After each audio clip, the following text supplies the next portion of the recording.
നമസ്തേ പ്രിയമുള്ള ഡോക്ടർ മാരാജി പ്രേക്ഷകരെ, നാം ഇവിടെ ചർച്ച ചെയ്യുന്നത് വാരഫലമാകുന്നു.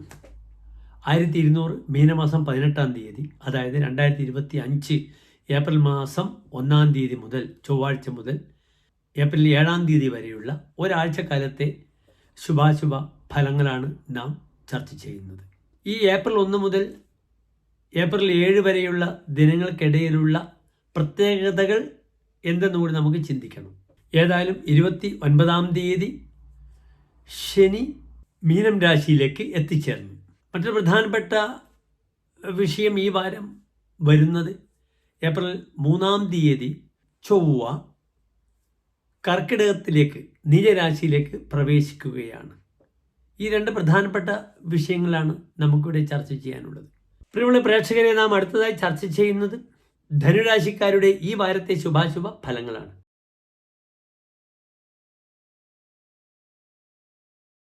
മൂലം, പുരാണം, ഉത്രാടം നക്ഷത്രത്തിൻ്റെ ആദ്യത്തെ 15 നാഴിക വരുന്ന 2.25 നക്ഷത്ര സമൂഹമാകുന്നു ധനുരാശി. ഇവിടെ ധനുരാശിക്കാർക്ക് രാശിയിൽ ഗ്രഹങ്ങളില്ല. 4-ാം ഭാവത്തിലാണ് സൂര്യൻ, ബുധൻ, ശുക്രൻ, ശനി, രാഹു. 5-ൽ ചന്ദ്രൻ, 6-ാം ഭാവത്തിൽ വ്യാഴം, അഷ്ടമത്തിൽ ചൊവ്വ, 10-ൽ കേതു. നിശാരാശിയാണ് ധനുരാശി, രാത്രി രാശിയാണ്. അതിനാൽ ധനുരാശിക്കാർ ഏറ്റവും ശ്രദ്ധിക്കേണ്ടത് രാത്രി യാത്ര വളരെ ശ്രദ്ധിക്കണം. അധോമുഖ രാശി ആരൂഢമാണ്. രാത്രി യാത്രയിൽ പ്രയാസങ്ങൾ ഉണ്ടാകാം. അസമയത്തുള്ള യാത്ര ബുദ്ധിമുട്ടുണ്ടാക്കും. പിന്നീട് കാര്യമായി ശ്രദ്ധിക്കേണ്ടുന്നൊരു വിഷയം, 4-ാം ഭാവത്തിൽ സൂര്യൻ നിൽക്കുന്നു. അത് പൈതൃകമായ വിഷയങ്ങൾക്കൊക്കെ ചില ഗുണങ്ങൾ ഉണ്ടാക്കാം. ധനുരാശിക്കാർക്ക് മാത്രം ഒരു ഫലം പറഞ്ഞിട്ടുണ്ട്, പിതൃധനി, അച്ഛന് ധനം ലഭിക്കും. അതിനാൽ ഈ ഒരു വാരം പലപ്പോഴും പൂർവികമായ സ്വത്തിൻ്റെ കാര്യത്തിൽ തീരുമാനമാകാം, അത് വിറ്റുപോകുന്ന കാര്യത്തിൽ തീരുമാനങ്ങളാകാം. അവിടെയൊക്കെ 4-ൽ സൂര്യൻ നിൽക്കുമ്പോൾ മറ്റ് ചില ബുദ്ധിമുട്ടുകൾ ഉണ്ടാകും. തുര്യേ ദിനേശാദി ശോഭാധികാര ജനസമ്പ്രജയ വിഗ്രഹം ബന്ധുതോപി, തൻ്റെ ശോഭ കാരണം, വളരെ ഡൈനാമിക്കായിട്ട് പ്രവർത്തിക്കുന്നത് കാരണം ബന്ധുക്കളും ജനങ്ങളും തന്നോട് കലഹിക്കും എന്നൊരു ഫലം പറഞ്ഞിരിക്കുന്നു. പ്രവാസി, ദേശം വിട്ടു പോകും. വിപക്ഷാഹവേ മാനഭംഗം, ശത്രുമായുള്ള യുദ്ധത്തിൽ തനിക്ക് അഭിമാനത്തിന് ഭംഗമുണ്ടാകും. കഥാചിന്ന ശാന്തം ഭവേത്യസ്യ ചേത, തൻ്റെ മനസ്സിന് സമാധാനം ഉണ്ടാവുകയില്ല എന്ന് ചമത്കാര ചിന്താമണിയിൽ പറഞ്ഞു. ഇതേ ഫലം തന്നെയാണ് ഹോരാചാര്യൻ പറഞ്ഞിരിക്കുന്നത്. വിസുഖ പീഡിതമാനസ ചതുർത്ഥേ, പീഡിതം മാനസം വിശ്വസ, മനസ്സിന് പീഡ, സുഖം കുറയുക. അതുകൊണ്ടാണ് ഞാൻ ആദ്യം സൂചിപ്പിച്ചത്, അശ്രദ്ധമായി ടെൻഷൻ കാരണം വണ്ടി ഓടിക്കരുത്. നെഞ്ചിടിപ്പ് കൂടുതലായിരിക്കും. പല പ്രയാസങ്ങളും വരുമ്പോൾ നെഞ്ചിടിച്ചുകൊണ്ടിരിക്കും. അത് ശ്രദ്ധിക്കുക. ജലത്തിൽ വീഴരുത്. ചെറിയ കുട്ടികളൊക്കെ നീന്താൻ പോകുമ്പോൾ, സ്വിമ്മിംഗ് പൂളിലൊക്കെ പോകുമ്പോൾ വളരെ ശ്രദ്ധിക്കണം. കുട്ടികൾക്ക് അപകടമാണ്. 5-ാം ഭാവം സന്താനപതിയായ ഗ്രഹം നിൽക്കുന്നത് നീചസ്ഥനായി 8-ലാണ്. പ്രത്യേകിച്ച് ആ വിഷയം ശ്രദ്ധിക്കണം. സ്വൽപാത്മജോ നിധനകെ വികലേക്ഷണ, 8-ൽ ചൊവ്വ വന്നാലും സൂര്യൻ വന്നാലും പറഞ്ഞിരിക്കുന്നത് വികലേക്ഷണ, വികലങ്ങളായ കണ്ണുകളോട് കൂടിയ അവർ. അതിനാൽ കണ്ണുകൾക്ക് വളരെയധികം പ്രയാസങ്ങളുണ്ടാകും. സ്വൽപാത്മജ, സന്താനങ്ങൾക്ക് ബുദ്ധിമുട്ടുകൾ വരും. അതിനാൽ മക്കളുടെ വിഷയത്തിൽ ജാഗ്രത പാലിക്കണം. 12 വയസ്സിന് താഴെയുള്ള കുട്ടികളാണെങ്കിൽ കർഗഹോമം ചെയ്യുക. 12-18 വയസ്സുള്ള കുട്ടികൾ വേണമെങ്കിൽ മൃത്യുഞ്ജയ അർച്ചനയോ പുഷ്പാഞ്ജലിയോ ചെയ്യണം. 5 ചന്ദ്രൻ വരുമ്പോൾ ഒരു പക്ഷേ വീണ്ടും പഠിക്കാനൊക്കെ ആവേശമൊക്കെ വരും. ഇവിടെ ബുദ്ധിപതിയാഗ്രഹമാണ് നീതിത്തിൽ നിൽക്കുന്നത്. എന്നാലും ചില പഠന വിഷയത്തിലൊക്കെ ചില തീരുമാനങ്ങളൊക്കെ ആകാം. കാരണം ചൊവ്വ വളരെ ശക്തമായി 9-ലേക്ക് പ്രവേശിക്കും ജൂൺ 6-ന്. അപ്പോൾ പുതിയ കലാലയം തുറക്കുന്ന സമയമാണ്. അതിനാൽ എന്ത് വേണം, എന്ത് പഠിക്കണം എന്നൊക്കെയുള്ള ഒരു അവലോകനത്തിൻ്റെ സമയമാണ്. അത് ജൂൺ മാസം 6 ആകുമ്പോഴേക്കും നിങ്ങൾക്ക് തീരുമാനങ്ങൾ എടുക്കാം. എന്ത് സ്റ്റഡി, +2 കഴിഞ്ഞു, റിസൾട്ട് വരും, SLC കഴിഞ്ഞു, റിസൾട്ട് വരും. അപ്പോൾ എന്താണ് ഇതിൻ്റെ ഫ്യൂച്ചർ? ഞാൻ നിങ്ങളോട് പറയുക, രക്ഷിതാക്കൾ നിർബന്ധമായും നല്ലൊരു ജ്യോതിഷിയെ കണ്ട് എൻ്റെ സന്താനങ്ങൾ ഏത് വിഷയത്തിലേക്ക് പോകണം എന്നൊരു തീരുമാനങ്ങൾ എടുക്കണം. ഇന്ന് വളരെയധികം ശാസ്ത്രം അതിൻ്റെ അങ്ങേയറ്റത്ത് പുരോഗതി ഡെവലപ്പ് ചെയ്തിരിക്കുകയാണ്. വളരെ സൂക്ഷ്മമായിട്ട് ഗ്രഹത്തിൻ്റെ പൊസിഷൻ ചിന്തിക്കണം. ഒരു കാലത്തായിരുന്നു ഈ ഒരു ചിന്ത, മെഡിസിൻ, എഞ്ചിനീയറിംഗ്. കാലമൊക്കെ മാറിക്കഴിഞ്ഞു. എന്താണ് എൻ്റെ യഥാർത്ഥ ലൈൻ? ഇപ്പോഴത്തെ കുട്ടികൾക്കൊക്കെ സ്വന്തം വ്യക്തി സ്വാതന്ത്ര്യങ്ങളുണ്ട്. അവർ ചിന്തിക്കട്ടെ. അതിന് വേണ്ടുന്ന രീതിയിൽ അവരെ ക്രമപ്പെടുത്തിയെടുക്കണം. പിന്നെ ധനുരാശിക്കാർക്ക് പറയുവാനുള്ളത്, വ്യാഴം ഇപ്പോഴും മാറില്ല. കണ്ടകശനി തുടങ്ങിക്കഴിഞ്ഞു. അതിൻ്റെതായ ബുദ്ധിമുട്ടുകൾ വരും. അത് വലിയ രീതിയിൽ അവരെ സപ്പോർട്ട് ചെയ്യും വ്യാഴം മെയ് 15 7 വരുമ്പോൾ. പിന്നെ മെയ് 17 മറ്റൊരു പ്രധാനപ്പെട്ട മാറ്റം, രാഹു 3 വരുന്നുണ്ട്, കുംഭത്തിലേക്ക്. അത് ധനുരാശിക്കാർക്ക് വളരെ ഗുണമാണ്.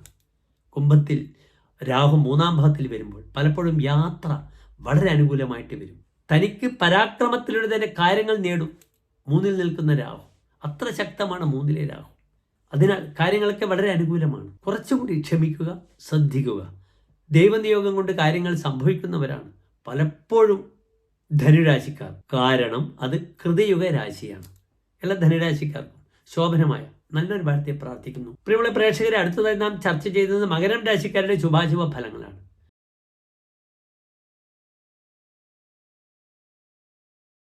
മകരം രാശി എന്നാൽ നിങ്ങൾക്കറിയാം, ഉത്രാട നക്ഷത്രത്തിൻ്റെ അവസാനത്തെ 45 നാഴിക, തിരുവോണം അവിട്ട നക്ഷത്രത്തിൻ്റെ ആദ്യത്തെ 30 നാഴിക വരുന്ന 2.25 നക്ഷത്ര സമൂഹം. ഇവിടെ മകരം രാശിക്കാർക്ക് പ്രായണം നല്ലൊരു സമയമാകുന്നു.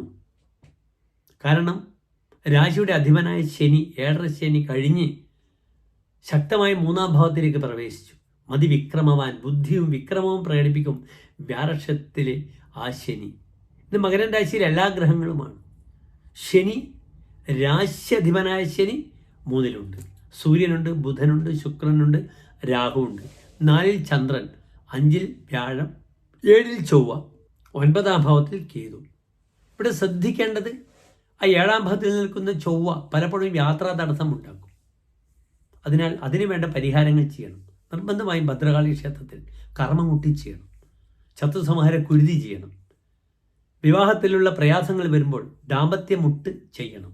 ഭാര്യയും ഭർത്താവും തമ്മിൽ ഒരു ഐക്യത നിലനിർത്തേണ്ടത് ജൂൺ വരെ നിർബന്ധമാണ്. അതിനാൽ ചൊവ്വാഴ്ചകളിൽ ഐക്യമത്യ അർച്ചന ഭാര്യയുടെയും ഭർത്താവിൻ്റെയും പേരിൽ ചെയ്യുന്നത് വളരെയധികം ഗുണകരമായിരിക്കും. 7-ാം ഭാവാധിപനായ ഗ്രഹം 4-ാം ഭാവത്തിൽ പരിവർത്തന യോഗത്തോടു കൂടിയാണ് നിൽക്കുന്നത്.